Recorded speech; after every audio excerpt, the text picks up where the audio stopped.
ہے کہ بعض کو بعض پر فضیلت دیتا ہے. اب اس کے بعد یہاں پر پروردگار عالم نے کہا یعنی رسولوں کو جو فضیلت دی ہے وہ الگ لوگ ہیں اور ان کو جو فضیلت دی ہے وہ الگ لوگ ہیں. تب توجہ کیجئے, کہا وَلَقَدْ كَرَّمْنَا بَنِي آدَمَ, ہم نے بنی آدم کو مکرم بنایا ہے. وَفَضَّلْنَاهُمْ عَلَى كَثِيرٍ مِّمَّنْ خَلَقْنَا, ہم نے ان کو بہت سی مخلوقات پر فضیلت دی ہے. اب ذرا لفظوں کے ذریعے سے سمجھ جائیے, کیا کہا ہم نے مکرم بنایا. اب اس کے بعد مکتب اسلام میں دیکھا جائے, مذہب اسلام میں دیکھا جائے, کرم اللہ وجہ کس کو کہا جاتا ہے؟ توجہ کیجئے گا, کرم اللہ وجہ کس کو کہا جاتا ہے؟ کہ اللہ ان کے چہرے کو مکرم کرے, اللہ ان کے چہرے کو مبارک کرے. اب اس کے بعد رضی اللہ کو بہت لوگوں کو کہا جاتا ہے, لیکن کرم اللہ وجہ علی ابن ابی طالب کو کہا جاتا ہے. تو مسلمانوں نے بھی تسلیم کر لیا اگر مخلوقات میں کسی کو فضیلت حاصل ہے تو وہ اہل بیت اطہار کو فضیلت حاصل ہے. صلوات محمد و آل محمد.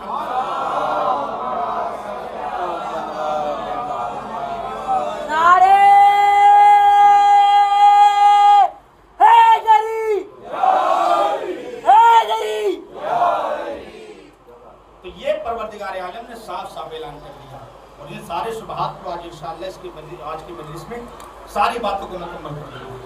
اب اس کے بعد یہ مطالب بہت زیادہ ہیں, لیکن چونکہ یہ جس عنوان سے مجلس رکھی گئی ہے پورا میٹر اور پورا مطلب پہنچ جائے تو مجلس کامیاب ہو جائے. توجہ کیجیے کہ اب اس کے بعد امام مبین کون ہے, کون سے امام کے ساتھ بلایا جائے گا, ساری باتیں قرآن نے کہہ دی. یہ کہہ دیا وَلَقَدْ كَرَّمْنَا بَنِي آدَمَ, اس کے بعد کہا کہ یوم ندعو کُلَّ أُنَاسٍ بِإِمَامِهِمْ. اس کے بعد ایک اور غضب کا جملہ پروردگار عالم نے کہا من کان فی ہذہ اعمی. اس کے بعد والی ہے 72 نمبر کی ہے سورہ اسراء, کہا من کان فی ہذہ اعمی فہو فی الآخرۃ اعمی, جو اس دنیا میں اندھا تھا وہ آخرت میں بھی اندھا ہوگا. توجہ کیجئے, من کان فی ہذہ اعمی فہو فی الآخرۃ اعمی, کہ جو اس دنیا میں اندھا تھا وہ آخرت میں بھی آخرت میں بھی اندھا ہی ہوگا. وَأَضَلُّ السَّبِيلَ, اور اس کو گمراہ ترین راستہ اس کو ملا, گمراہ ترین انسان کو قرار دیا جائے گا کہ اس نے سب سے زیادہ گمراہی کے راستے پر سفر کیا. اب توجہ کیجیے, کیا یہ عدل الہی کے خلاف نہیں ہے کہ پروردگار عالم کسی انسان کو اس دنیا میں بھی اندھا بنائے اور آخرت میں بھی اندھا بنائے؟ جبکہ روایات کو دیکھا جائے تو روایات کہتی ہیں یہ کہ عیوب اعضاء و جوارح ان کا تعلق دنیا سے ہے, مرنے کے بعد انسان ان سب چیزوں سے بری ہو جائے گا اور اس پر بھی پروردگار عالم اجر دینے والا ہے. اب توجہ کیجیے, تو پروردگار عالم نے کہا کہ جو اس کائنات میں اس دنیا میں اندھا تھا وہ آخرت میں بھی اندھا ہوگا اور اس کا راستہ بہت زیادہ گمراہی والا راستہ تھا. اب یہ بتائیے عدل الہی کے خلاف ہو گیا یا نہیں؟ پروردگارا تو نے دنیا میں بھی اندھا بنایا, آخرت میں بھی اندھا بنایا. اب جب ہم اس کا عقیدہ رکھیں گے یہ آیت جائے گی عدل الہی کے خلاف. لیکن ذرا سورہ طٰہٰ کی 124 سے 126 نمبر تک کی آیت دیکھیے. قرآن مجید نے کہا وَمَنْ عَارَضَ عَنْ ذِكْرِي فَإِنَّ لَهُ مَعِيشَةً ضَنَكًا وَنَحْشُرُهُ يَوْمَ الْقِيَامَةِ أَعْمَىٰ, کہ جو وَمَنْ عَارَضَ عَنْ ذِكْرِي, اب اس کے بعد یہاں پر علت بتائی پروردگار عالم نے کہ جو میرے ذکر سے روگردانی اختیار کرے گا فَإِنَّ لَهُ مَعِيشَةً ضَنَكًا, تو ہم اس کی زندگی کو تنگ بنا دیں گے. وَنَحْشُرُهُ يَوْمَ الْقِيَامَةِ أَعْمَىٰ, ہم اس کو روز محشر اندھا محسور کریں گے. توجہ کیجئے گا, اندھا محسور کریں گے. یعنی علت بتا دی پروردگار عالم نے کہ جو میرے ذکر سے روگردانی اختیار کرے گا ہم اس کو اندھا محسور کریں گے, ہم اس کو اندھا اٹھائیں گے. اب اس کے بعد یہ انسان بھی سوال کرے گا قال لما حشرتنی اعمی وقد كنت بصیرا, پروردگارا تو نے مجھے اندھا کیوں محسور کیا ہے جبکہ میں تو دنیا میں دیکھنے والا تھا. توجہ کیجئے گا, یعنی آیت سے آیت کو ملائیں گے. یعنی وہاں پر کیا کہا جو اس دنیا میں بھی اندھا تھا اسے آخرت میں اندھا اٹھایا جائے گا. یہاں پر کیا کہا, اس نے سوال کیا میں دنیا میں تو دیکھنے والا تھا, یہ آخرت میں مجھے کیوں اندھا اٹھایا گیا؟ اب اس کے بعد پروردگار عالم کہے گا قال كذلك اتتك آیاتنا, توجہ کیجئے گا, كذلك اتتك آیاتنا فنسیتها, کہ اسی طریقے سے تمہارے پاس ہماری آیتیں پہنچی تھی تو تم نے ان کو بھلا دیا. وَكَذَلِكَ الْيَوْمَ تُنْسَىٰ, تو لہذا آج تمہیں بھی بلا دیا گیا. بات سمجھ میں آئی؟ توجہ کیجئے گا, یعنی پروردگار عالم بتانا چاہتا ہے ہم نے کچھ آیتیں بھیجی تھی جن سے تم نے روگردانی اختیار کی تھی, منہ پھیرا تھا. اب اسی علت کی وجہ سے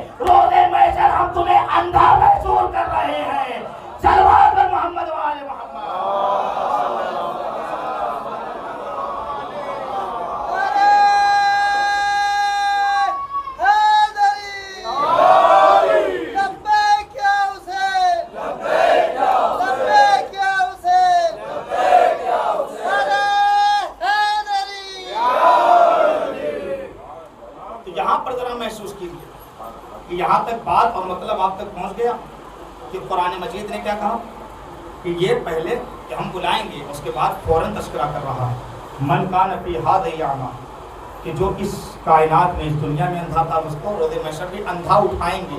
یعنی امامت کی اہمیت کی طرف متوجہ کیا جا رہا ہے کہ امام کا مرتبہ کون ہے. جس نے اب توجہ کیجیے گا، میں آیت سے آیت پڑھوں گا اور امامت کا اس بات کرتا رہوں گا کہ امام مبین ہے کون سے امام کے ساتھ بلایا جائے گا. کیا کہا کہ تم نے ہماری آیات سے روگردانی اختیار کی تھی، لہذا ہم نے تمہیں اندھا محسوس کیا ہے، اندھا اٹھایا ہے. اب یہ آیتیں کون سی ہے؟ قرآن مجید سے اس کا بھی اس بات کر دیا جائے آیت کون ہے. قرآن مجید نے کہا سورہ اسراء کی پہلی نمبر کی آیت پڑھیے. جیسے ہی سورہ اسراء کو پڑھا کہا بسم اللہ الرحمن الرحیم سبحان الذی اسریٰ بعبدہ لیلا من المسجد الحرام الی المسجد الاقصی. پاک و پاکیزہ ہے وہ ذات جو لے گئی راتوں رات اپنے بندے کو مسجد حرام سے مسجد اقصی کی طرف. اب اس کے بعد علت بتائی، کہا لنریہ من آیاتنا، تاکہ ہم اسے اپنی کوئی آیت دکھائیں. توجہ کیجئے گا، اپنی کوئی آیت دکھائیں. انہ هو السمیع البصیر، پروردگار عالم سننے والا بھی ہے دیکھنے والا بھی ہے. اب معراج کا مقصد کیا ہے؟ آیت کو دکھایا جائے گا. آیت کو دکھانے کے لیے پروردگار عالم نے یہ معراج کا سفر کروایا. سبحان اللہ، اتنا عظیم سفر اور اتنا بڑا سفر پروردگار عالم نے کروایا جناب رسالت مآب سے. کہا لنریہ، علت بتائی تاکہ ہم انہیں اپنی آیتیں دکھائیں. اب سفر کتنا خطرناک ہے اور کتنا عظیم ہے جس سے آپ حضرات بخوبی واقف ہیں. لیکن میں اپنے مطلب کی طرف آتے ہوئے کہوں کہ وجہ جو بتائی، کہا کہ ہم اپنی آیتیں دکھائیں گے. توجہ کیجیے گا، ہم اپنی آیت دکھائیں گے. اب اس کے بعد کیا پروردگار عالم نے آیت دکھائی؟ کہا کہ ہاں آیت بھی دکھائی ہے. اب ذرا سورہ نجم کی 18 نمبر کی آیت دیکھیے. پروردگار عالم نے کہا لقد رأى من آیات ربہ الکبریٰ، کہ پروردگار عالم نے پہلے معراج کا تذکرہ کیا، عرش اعظم کا تذکرہ کیا، سدرۃ المنتہا کا تذکرہ کیا. اس کے بعد کہا لقد رأى من آیات ربہ الکبریٰ، ہم نے بلایا تھا اپنی نشانیوں کو دکھانے کے لیے. توجہ کیجیے گا، اپنی نشانیوں کو دکھانے کے لیے. اب اس کے بعد کہا لقد رأى، کہ میرے حبیب نے دیکھی من آیات ربہ الکبریٰ، اپنے پروردگار کی سب سے بڑی نشانی کو دیکھا. توجہ کیجئے، سب سے بڑی نشانی کو معراج پر رسالت مآب نے دیکھا. دیکھ لیا پیغمبر ختمی مرتبت نے، ابھی بھی صبح باقی رہ گیا. یہ آیت کبریٰ کون ہے؟ یہ آیت کبریٰ کون ہے جس کو دکھانے کے لیے پروردگار عالم نے اتنا اہتمام برتا اور اتنا عظیم سفر پروردگار عالم نے اپنے حبیب کو دیا اور یہ معراج کا سفر طے کروایا کہ جو کسی نبی کو نہیں دیا پروردگار عالم نے اپنے حبیب کو دیا. کہا کہ ہم نے بلایا تھا اپنی آیت دکھانے کے لیے. اس کے بعد ہم نے معراج پر اپنی سب سے بڑی آیت دکھائی، سب سے بڑی آیت دکھائی، آیت کبریٰ کو دکھایا. اب ذرا لفظ کو ذہن میں رکھیے گا کہ معراج کا سفر کیا تھا. یہ صبح بھی رہ جاتا لیکن رسالت مآب نے غدیر کے میدان میں مولائے کائنات کو خطاب کر کے بتا دیا السلام علیکم ایتھا الآیۃ الکبریٰ، اے اللہ کی سب سے بڑی نشانی، آپ پر میرا سلام ہو. صلوات پر محمد و آل محمد.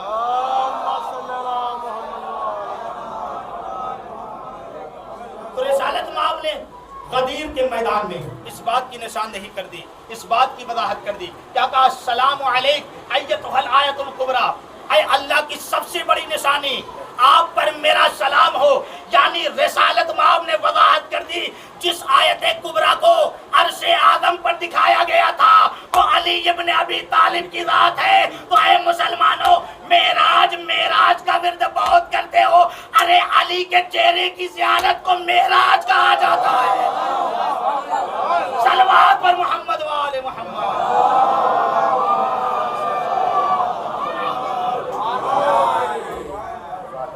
نعرے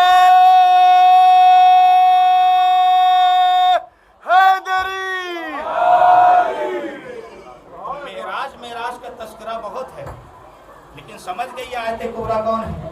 یہ آیت کبریٰ کی وضاحت کر دی پروردگار عالم نے کہ یہ آیت کبریٰ کون ہے.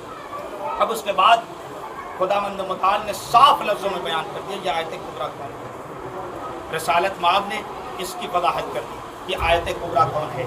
اب اس کے بعد اگر کوئی اس ذکر سے اس آیت سے روگردانی اختیار کرے، کیا کہا؟ کذالک اتتک آیاتنا، اسی طریقے سے تمہارے پاس ہماری آیتیں آئی تھی تو تم نے انہیں بھلا دیا. وَكَذَلِكَ الْتُنْسَى وَكَذَلِكَ الْيَوْمَ تُنْسَى. لہذا آج تمہیں بھی بھلا دیا گیا. تو اب مجھے کہنے کا حق ہے کہ جنہوں نے اہل بیت کا دامن چھوڑ دیا ہے، یا لفظوں کو بدل کر کہہ دوں کہ جنہوں نے امامت کا دامن چھوڑ دیا ہے، یا اور لفظوں کو بدل کر کہہ دوں جس نے اولاد ابو طالب کا دامن چھوڑ دیا ہے، روز محشر انہیں اندھا محسور کیا جائے گا. صلوات پر محمد و آل محمد.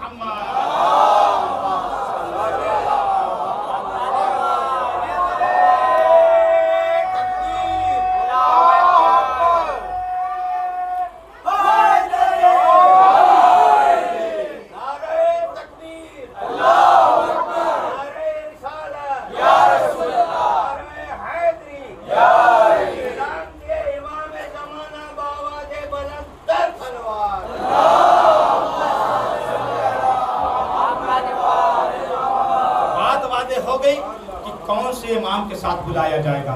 کون سا امام آئے گا جو روز محشر مدد کرنے والا ہے، روز محشر گواہ بن کر آئے گا. روز محشر انسان کی ہدایت کے لیے توجہ کیجیے گا کہ روز محشر انسان کو نجات دے گا. اب یہاں پر ایک اور اشکال پیدا ہو سکتا تھا کہ پروردگار عالم نے جب امام سے کہا ہے تو ہو سکتا ہے کہ جناب ابراہیم مراد ہو، کہ جناب ابراہیم کو مراد لیا جا سکتا ہو کہ جناب ابراہیم ہو. تو جناب ابراہیم علیہ السلام کے بارے میں بھی قرآن نے کہا قالا رب ارنی کیف تحیی الموتی، کہ پروردگارا مجھے دکھا دے کہ تم مردوں کو زندہ کیسے کرتے ہو.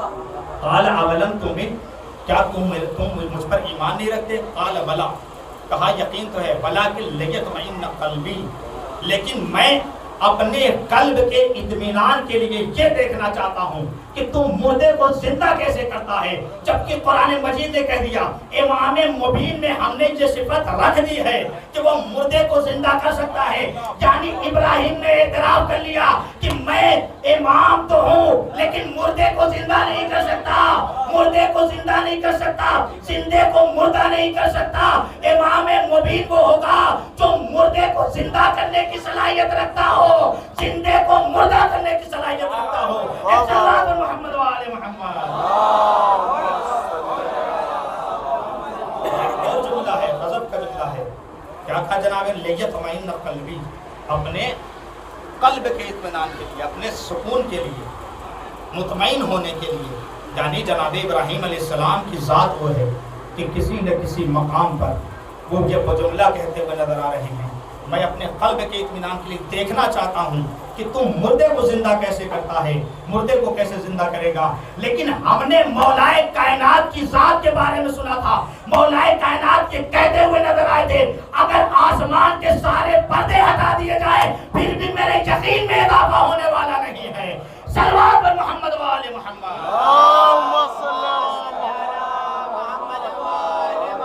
ابراہیم کی ذات اور ہے، علی ابن ابی طالب کی ذات اور ہے. اور شاید یہی وجہ تھی کہ اتنا عظیم مرتبہ رسالت مآب کو پروردگار عالم نے سفر کروایا معراج کا، اس لیے اپنی سب سے بڑی آیت دکھانے کے لیے، سب سے بڑی نشانی کو دکھانے کے لیے. اور اس کے بعد فَأَوْحَىٰ إِلَىٰ عَبْدِهِ مَا أَوْحَىٰ، جو کچھ وحی کرنی تھی پروردگار عالم نے وحی کر دی. اب اس کے بعد ذرا توجہ کیجیے، شاید یہی وجہ تھی. میں ایک مثال کے ذریعے سے بات کو واضح کر دوں کہ اگر کسی انسان کو کوئی بہت مسرور کر دینے والی چیز کہیں پر دکھائی جائے، اب اس کے بعد اس کی تمنا کیا ہوتی ہے کہ یہ چیز مجھے ہمیشہ کے لیے میسر ہو جائے تو کتنا بہتر ہوگا. توجہ کیجیے گا، کتنا بہتر ہوگا. یا اور لفظوں کو بدل کر کہہ دوں کہ کسی چیز کے ذریعے سے انسان شاد ہو.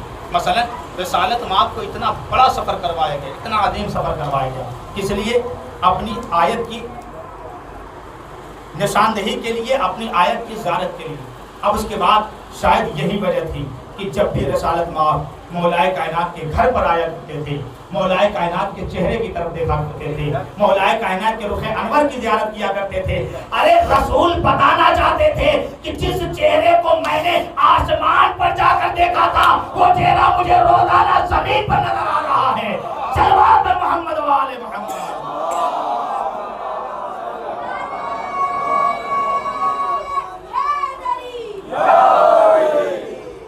اور اس ذکر سے جو روگردانی اختیار کرے گا پروردگار عالم اسے روز محشر اندھا محسوس کرے گا۔ ومن اعرض عن ذکری، جو میرے ذکر سے روگردانی اختیار کرے گا۔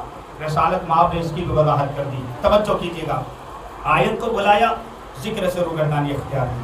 خطاب کس سے ہو رہا ہے؟ قرآن پڑھنے والوں سے۔ بھائی جب قرآن پڑھنے والوں سے خطاب ہو رہا ہے، اس کا مطلب یہ ہے کہ یہ ذکر پروردگار کر رہے ہیں، پھر انہی سے پروردگار عالم کہہ رہا ہے کہ میرے ذکر سے جو روگردانی اختیار کرے گا ہم اسے اندھا محسوس کریں گے۔ لیکن حدیث رسول نے سہارا دیا، کہا ذکر علی عبادہ، علی کا ذکر کرنا عبادت ہے۔ توجہ کیجیے گا، علی کا ذکر کرنا عبادت ہے۔ لأن ذکرہ ذکری، اس لیے کہ علی کا ذکر میرا ذکر ہے، وذکری ذکر اللہ، اور میرا ذکر اللہ کا ذکر ہے، وذکر اللہ عبادہ، اور اللہ کا ذکر عبادت ہے۔ تو اب بات سمجھ میں آئی، علی کا ذکر عبادت ہے تو قرآن اور حدیث کو ملا دیا جائے۔ شاید پروردگار عالم کہنا چاہتا ہو جو دنیا میں علی کے ذکر سے روگردانی اختیار کر رہا تھا اسے آخرت میں اندھا محسوس کیا جائے گا۔ صلوات پر محمد و آل محمد۔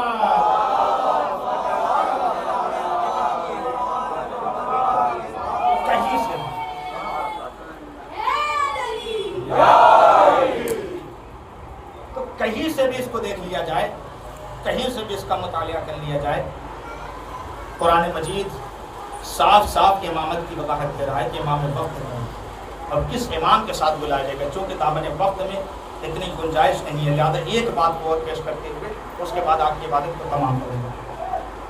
تو یہ قرآن مجید نے واضح اور صاف لفظوں میں اعلان کر دیا سورہ یاسین کے ذریعے سے کہ امام وقت کون ہے، اور یہ جو مختلف آیات میں نے پیش کی اس کے ذریعے سے وضاحت ہو گئی کہ امام مبین کون ہے، کس امام کے ساتھ بلایا جائے گا۔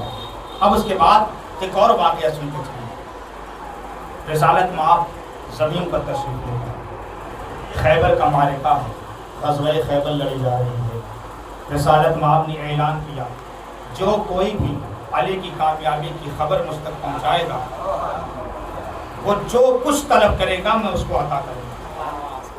ادھر اصحاب دوڑے ہوئے خیبر کے میدان میں پہنچے، جناب سلمان رسالت مآب کے پہلوں میں کھڑے ہوئے ہیں۔ اس کے بعد ایک مرتبہ جیسے ہی اصحاب کو دوڑتے ہوئے آتا ہوا دیکھا، ایک مرتبہ رسالت مآب کے کانوں میں کہا، یا رسول اللہ فتح علی مبارک ہو، فتح خیبر مبارک۔ توجہ کیجیے، اب جیسے ہی جناب سلمان نے کہا کہ میں نے وعدہ، جتنے بھی اصحاب آئے تھے، کہا یا رسول اللہ علی نے خیبر کو فتح کر لیا ہے۔ رسالت مآب نے کہا سلمان تم سے پہلے مجھے بشارت دے۔ صلوات علی محمد وعلی محمد۔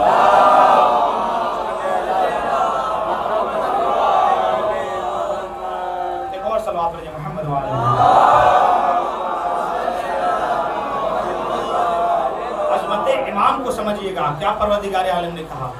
اس کے بعد کہا سلمان بشارت دے چکے ہیں، اب اس کے بعد پیغمبر نے وعدہ کر رکھا ہے کہ جو کچھ کہو گے وہ تمہیں دیا جائے گا۔ اب سلمان جس کے پاس سب کچھ ہو، رسالت مآب نے وعدہ کر رکھا ہے، جن انسان لالچ کرتا ہے جنت کی لالچ کرے گا، لیکن سلمان کو اس کا مژدہ پہلے مل چکا ہے، اس کی بشارت پہلے مل چکی ہے، اور اگر انسان کسی اور چیز کی تمنا کرنا چاہے گا سلمان کو کسی چیز کی ضرورت نہیں۔ اب سلمان سوچ رہے ہیں تمنا کروں تو کیا کروں۔ ایک مرتبہ مولا کائنات سے سوال کیا کہ یا علی آپ ہی بتا دیجئے کہ آخر میں سوال کون سا کروں۔ مولا کائنات نے کہا کہ رسول خدا سے کہو کہ پروردگار عالم نے جو شب معراج آپ کو 1000 راز بتائے تھے ان میں سے ایک راز بتا دیجیے۔ توجہ کیجیے گا، ان میں سے ایک راز بتا دیجیے۔ فَأَوْحَىٰ إِلَىٰ عَبْدِهِ مَا أَوْحَىٰ، جو کچھ وحی کرنی تھی پروردگار عالم نے وحی کر دی۔ اب اس کے بعد یہ 1000 راز پروردگار عالم نے جناب پیغمبر کو القاء کی۔ اب اس کے بعد رسالت مآب سے جناب سلمان نے تقاضا کر دیا کہ یا رسول اللہ وہ راز بتا دیجئے کہ جو آپ کو ان میں سے ایک راز بتا دیجئے جو آپ کو پروردگار عالم نے شب معراج عطا کیا تھا، شب معراج وحی کی تھی۔ اب اس کے بعد رسالت مآب نے کہا بتاؤں گا لیکن شرط یہ ہے کہ کسی انسان کو نہیں بتاؤ گے۔ توجہ کیجیے، کسی انسان کو نہیں بتاؤ گے۔ جناب سلمان نے وعدہ کیا، واقعہ آپ حضرات کا سنا ہوا ہے، مجھے خبر ہے، لیکن میں جس مقصد تک پہنچانا چاہتا ہوں اس کے لیے مقدمہ بنانا ضروری ہے۔ کہا کہ کسی انسان کو نہیں بتاؤ گے۔ اب جب جناب سلمان کو رسالت مآب نے کہا کہ پروردگار عالم نے